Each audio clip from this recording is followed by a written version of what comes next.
Terima kasih atas kesempatannya.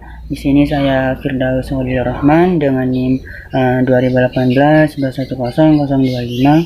Di sini saya akan menjelaskan tentang mengenai surat lamaran pekerjaan, yaitu yang pertama, surat lamaran pekerjaan adalah surat dari seseorang yang memerlukan pekerjaan atau pelamar kepada orang atau pejabat di suatu organisasi lembaga yang dapat memberikan pekerjaan atau jabatan. Surat lamaran pekerjaan ini juga dapat didefinisikan sebagai surat dari calon karyawan kepada calon majikan yang berisi permintaan agar calon karyawan diberi pekerjaan oleh calon majikannya. Baik, berikutnya saya akan menjelaskan tentang syarat dan penyusunan surat lamaran pekerjaan. Yang pertama yaitu surat lamaran yang ditulis tangan harus ditulis oleh pelamar sendiri di atas kertas yang berkualitas baik, tidak boleh timbal balik, dan harus memakai kertas bergaris. Terus kemudian yang kedua, surat lamaran yang diketik hendaknya diketik pada kertas yang bagus, kualitasnya minimal HVS 60 gram dengan jarak pengetikan 1,5 spasi, kemudian menggunakan karakter huruf yang mudah dapat dibaca. Kemudian yang ketiga, pada prinsipnya surat lamaran tidak perlu dibubuhi materai. Terus yang keempat, penampilan surat halaman harus nesis, bebas dari coretan atau koreksian. Terus yang terakhir, surat lamaran harus berisikan hal-hal tentang identitas pelamar seperti riwayat pendidikan, maksud pelamar, dan lampirannya. Selanjutnya akan dijelaskan oleh rekan saya. Terima kasih atas kesempatannya. Perkenalkan, nama saya Arga Yoga Suara Basundara dengan NIM 2018-210337. Di sini saya akan melanjutkan presentasi dari rekan saya, yaitu Solicited Application Letter. Solicited Application Letter atau surat lamaran yang diminta adalah surat lamaran yang dibuat berdasarkan lowongan pekerjaan yang disebarkan di media massa.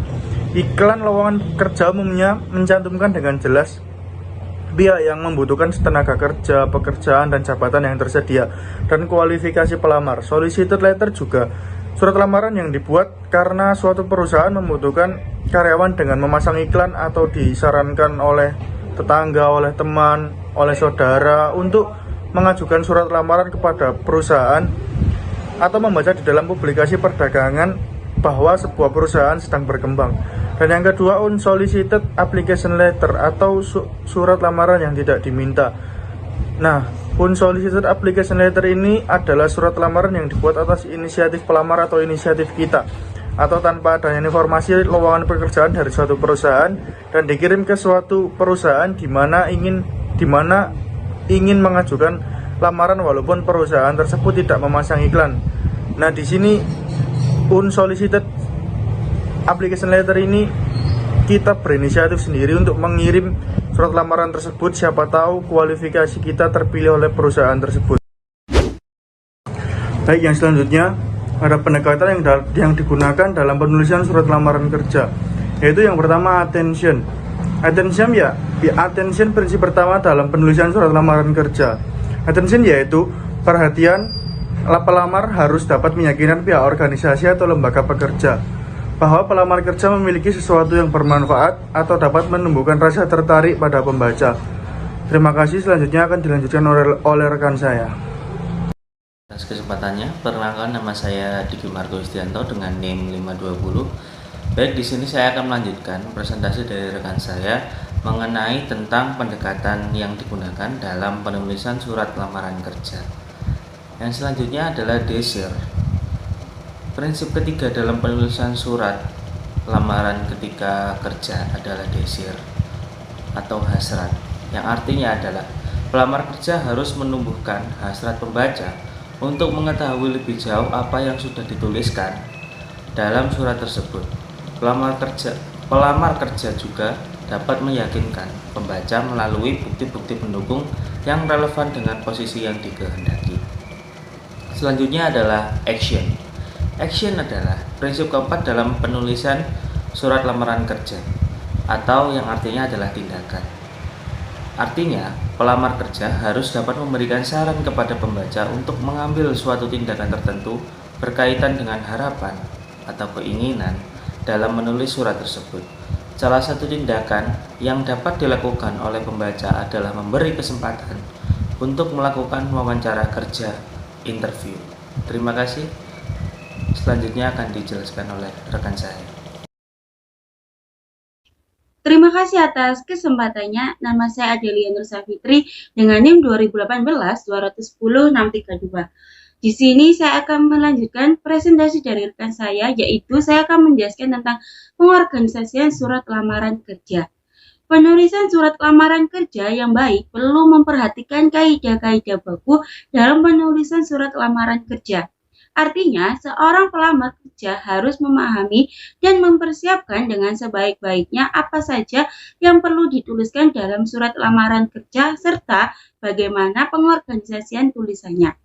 Hal ini memiliki arti penting bagi pelamar kerja maupun bagian evaluasi lembaga atau organisasi penerima kerja. Secara umum, penulisan surat lamaran kerja memiliki 3 bagian utama, yaitu paragraf pembuka, paragraf pertengahan, dan paragraf penutup. Yang pertama yaitu paragraf pembuka. Untuk surat lamaran kerja, sebagaimana bentuk surat-surat bisnis yang lain, harus dibuat sebaik mungkin dan menarik perhatian bagi pembacanya. Surat lamaran kerja harus menyatakan secara jelas bahwa pelamar kerja sedang melamar kerja suatu pekerjaan. Sehingga perlu juga mengidentifikasi jenis pekerjaan yang diminati. Surat lamaran kerja yang baik yang menarik perhatian pembacanya perlu mencantumkan hal-hal berikut. Yang pertama yaitu rangkuman. Pada bagian awal surat lamaran kerja, pelamar kerja perlu mengemukakan kualifikasi yang dimiliki, yang paling relevan dengan jabatan yang diinginkan, dan jelaskan bahwa kualifikasi tersebut akan menguntungkan atau memberikan manfaat bagi perusahaan atau lembaga yang dilamar. Yang kedua yaitu nama. Pelamar kerja dapat menyebutkan nama seseorang yang sudah dikenal oleh pembaca atau seseorang yang menyarankan pekerjaan untuk di perusahaan atau lembaga tersebut. Yang ketiga yaitu sumber publikasi.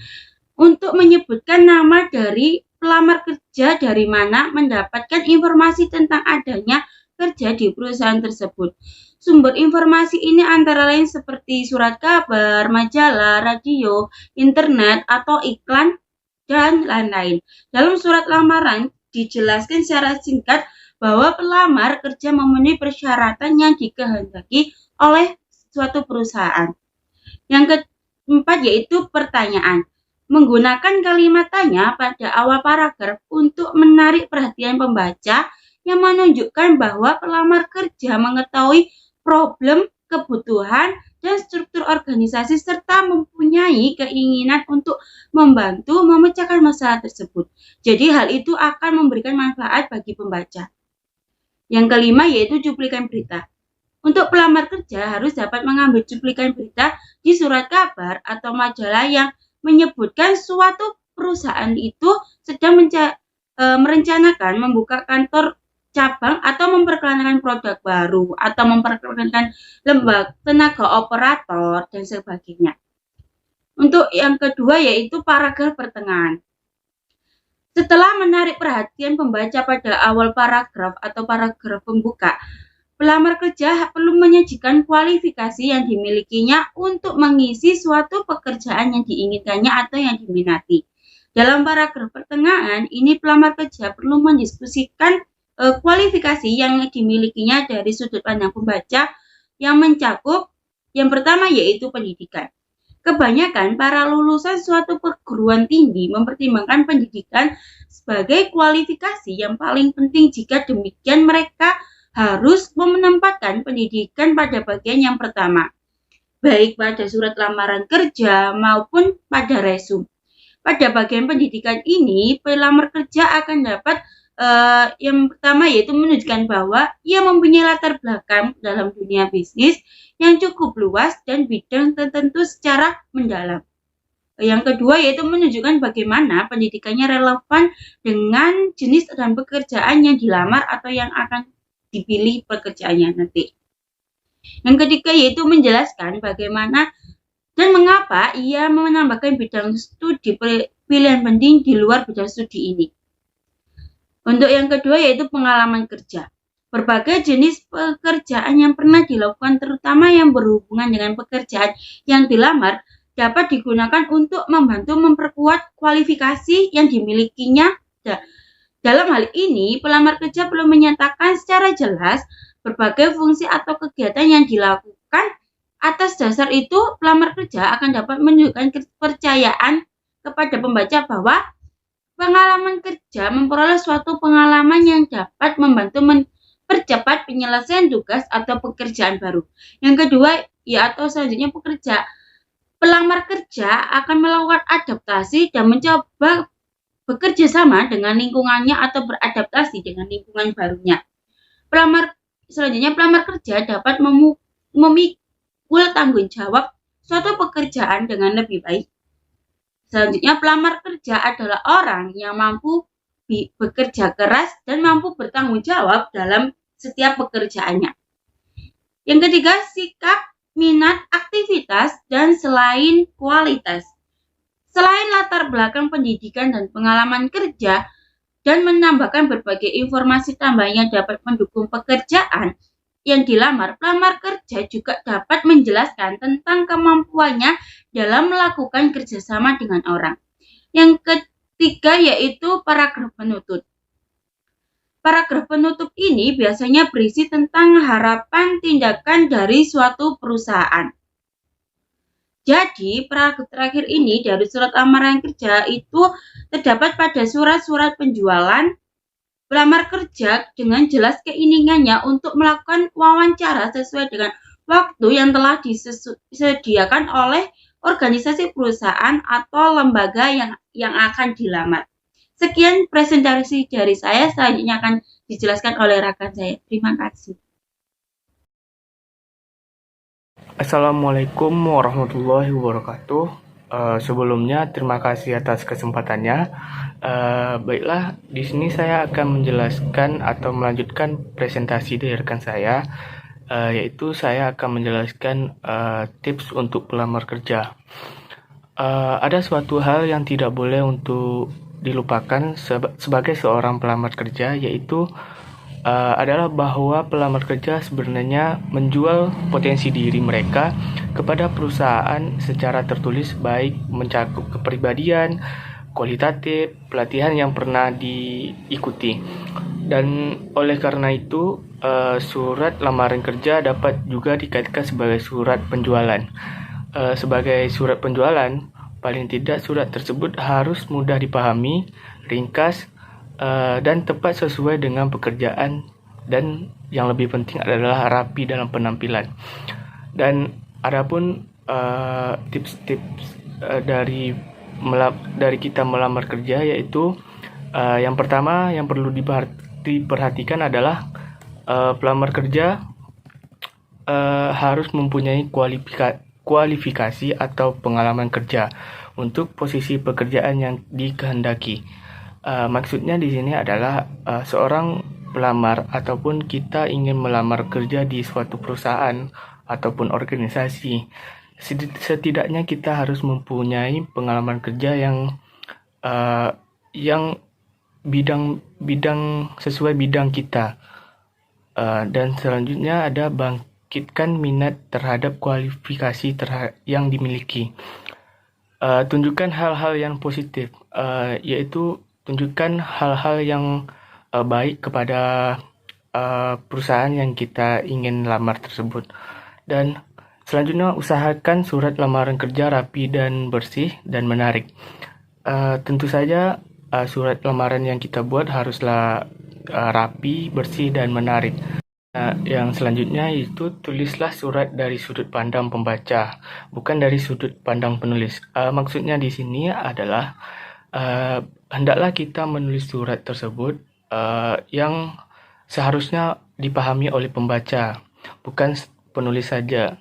Dan yang terakhir adalah tekankan hal-hal yang membedakan dengan pelamar lainnya, yaitu menjadi pembeda antara kita sama pelamar lainnya. Sekian presentasi dari saya sudahi. Assalamualaikum warahmatullahi wabarakatuh. Baik, terima kasih atas kesempatannya. Perkenalkan, nama saya Muhammad Dufan Rizky Saputra, NIM 2018210922. Jadi di sini saya akan melanjutkan presentasi dari rekan saya, yaitu tips untuk pelamar yang harus dihindari.